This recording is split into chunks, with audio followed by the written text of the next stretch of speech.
Hi, good evening to everyone. My name is Yamini and my qualification is PPT third year. I'm from AMS College and my subject is physiology. So in physiology and in medical college, there are three tough subjects in the first year. That is anatomy, physiology and biochemistry. So I am going to teach those three topics, those three subjects to the students who are backward in those subjects. Okay, today we will discuss about the topic nervous system.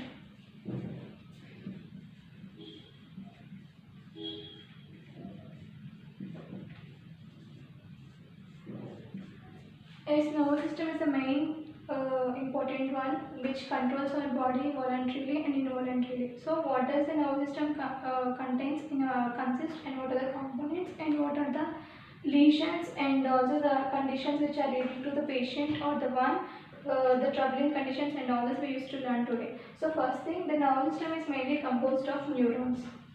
So what is a neuron? So neuron is a basic structural and functional unit of the body.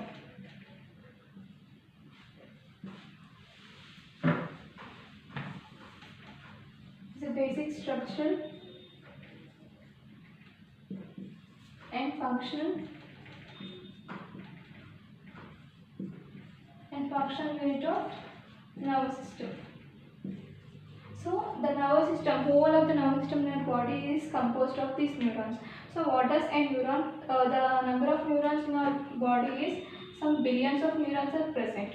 Okay, billions and somewhat trillions are present. So these all neurons combine with each other and controls the voluntary and involuntary movements of our body, and it is mainly due to the coordination. It helps in coordination of our movements. So first of all, in this it is very important what it is much more speeder and faster activity when compared to the endocrine system.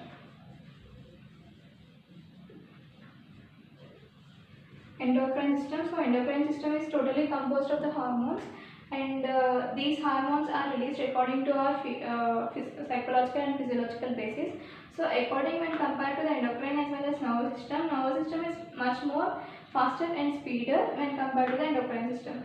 So in our body neurons, there are billions of neurons which are controlling our body, and what is this neuron is made up of, let's see now. So the structure of neuron is like this.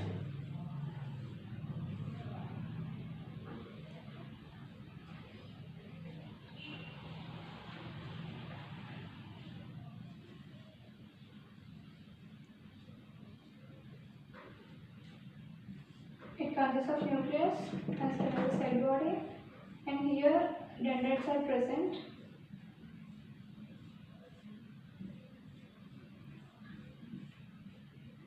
So now let us see the parts of the neuron.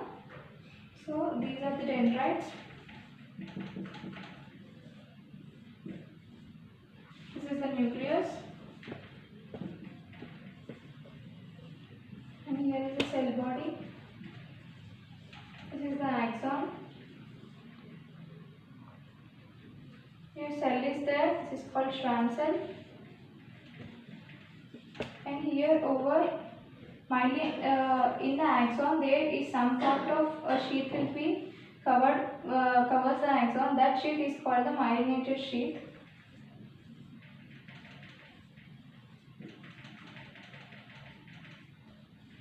And here axon terminals are present because axon terminates here. This axon terminals is mainly consists of some bulb-like structure that is called the synaptic nodes.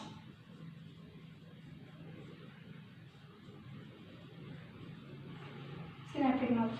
So these are the things which and the parts which are having the neuron is having.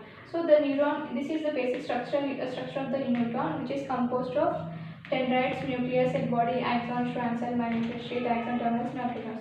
So these synaptic nodes and these dendrites will help to connect to the another neurons in our body. So when coming to the next part, so how we will able to feel our touch or pressure or temperature. So in touch sensation is called, okay, the touch sensation is called the tactile sensation, and The tactile sensation includes touch and all those things, and stereogenesis includes the thing we are closing our eyes, and by having contact with the object we are able to know identify the object which we are holding. So that is called the stereogenesis. So these are the sensory examination of the body. So which you people are having, mainly the medical students having these sensations will be asked in the practicals during Viva sensory examinations. So here the tactile sensations, that is we should have to ask the patient to close his eyes, and by taking cotton swab we should have to touch, have to trap over here on one, either on the dorsal aspect or on the ventral aspect. So on that, after we should have to ask the patient whether he is feeling or not. That is about the sensation he is perceiving or not in a correct way. So we should have to localize, ask the patient to localize the part where we have scrap over. Okay. So that's the thing. So these neurons will. Then receptors are the main thing which will carry the sensation to the higher centers. So mainly the higher centers includes the brain and spinal cord. So brain is also called CNS. It is the central nervous system, and is the spinal cord, which is the main thing connecting between the brain as well as the peripheral organ. So simply we can also see the reflex arc here. So that is, here some organ is there. Here I applied one type of stimulus to the organ. So receptors are present over here. So these receptors will carry by the efferent nerve to the higher center, that is spinal, either brain or spinal cord, and from there it is the efferent carries the motor and to the peripheral organ. That is these all things include the reflex arc. So we should have to know first of all what is the efferent and what is the efferent. Efferent carries the sensory stimulation to the higher centers, whereas the efferent carries the motor stimulation to the peripheral organ. So here the information is carrying to the brain to the efferent, and to the peripheral organ is carried by the efferent.